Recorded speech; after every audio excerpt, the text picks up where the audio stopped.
Құрметті қонақтар, тостмастерлер, мен өзімнің сөзімді бастамас бұрын сіздерге бір сұрақ қояйын. Қалай ойлайсыздар? Көшбасшылық қасиет барлық адамда болады ма? Әлде ол кей адамдарға ғана тән бе? Жанин, қалай ойлайсыз? Барлық адамдарға тән, бірақ оны жетілдіру керек. Сіз, Ержан? Мен ойлаймын, ол кейбіреуінде туа бітеді, кейбіреуінде дамыту бар. Иә, мен дұрыс, менің де ойым дәл осылай, сіздердікіндей келісемін. Көшбасшылық қасиет барлық адамда болады. Кейбіреуінде ол туа бітті, табиғи жолмен дамыса, ал кейбіреуі өздерінің өмірлік тәжірибелері арқылы, немесе бір қалыптастырған өздерінің дағдылары арқылы дамыта алады көшбасшылық стильді қасиеттерін. Мысалы, ата-аналар, олардың бәрі көшбасшы. Солай емес пе, Айгүл ханым? Өз балаларына ата-аналар көшбасшы болады. Мен де жақында өз жобам бойынша көшбасшылық стилімді анықтау үшін Toastmasters International сайтында сауалнама толтырдым. Сауалнамамның нәтижесі бойынша менің тұла бойымда 8 көшбасшылық қасиет бар екенін білдім. Бұл қалыпты жағдай, себебі адамдар әртүрлі жағдайда әртүрлі көшбасшылық стилін көрсетуі мүмкін. Осы 8 көшбасшылық стилдің ішінде үшеуін мен күнделікті жағдайда көбірек қолданады екенмін. Солар жайында мен сіздерге әңгімелеп берейін. Бірінші, аффилиативтік көшбасшылық.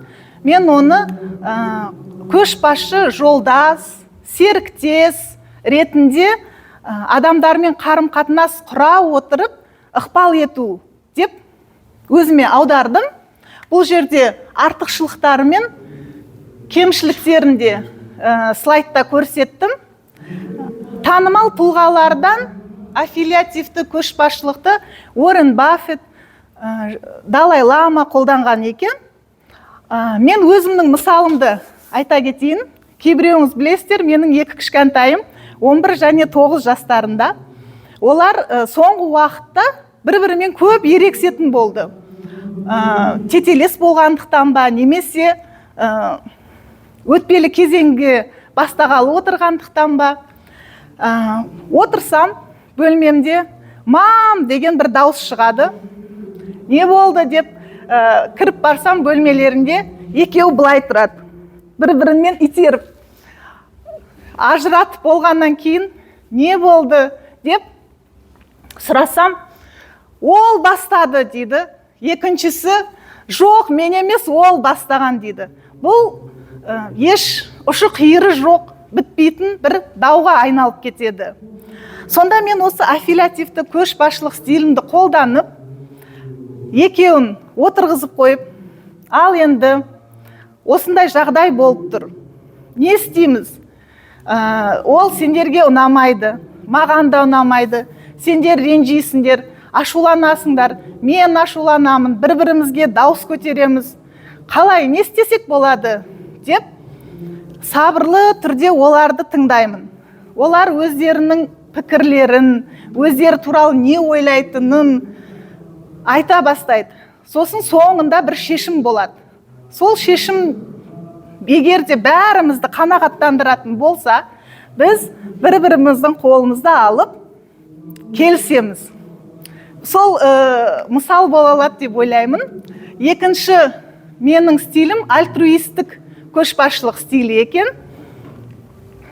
Бұл егер де көшбасшы топтың қажеттіліктерін өзінің қажеттіліктерінен жоғары санаған кезде, санап адамдарға ықпал етеді екен. Бұл әдісті танымал тұлғалардан Махатма Ганди, Элеонора Рузвельт қолданған екен. Мен күнделікті өмірімде, мысалы, балаларыммен көбірек уақытты өткізу мақсатында маған ұнамаса да аниме көремін, немесе бір мультфильмді бір 17-ші рет көруім мүмкін. Болмаса неше түрлі маска жасап бір тикток видеоларды түсіруім мүмкін. Үшінші стильді айта кетсем, бұл авторитеттік, автократтық емес, авторитеттік көшбасшылық стилі екен. Бұл жерде де көшбасшы өзінің қарамағындағыларға нақты мақсаттар қоя отырып, өзі үлгі бола отырып басқарады. Яғни адамдарға ықпал етеді. Бұл жерде де мен өз күнделікті өмірімде балаларыма кітап оқы, немесе ерте ұйықта деп айтпас бұрын, бірінші өзім кітап оқып, ерте ұйықтап, үлгі боламын деп ойлаймын. Сөзімді егерде қорытындылайтын болсам, осы жоба барысында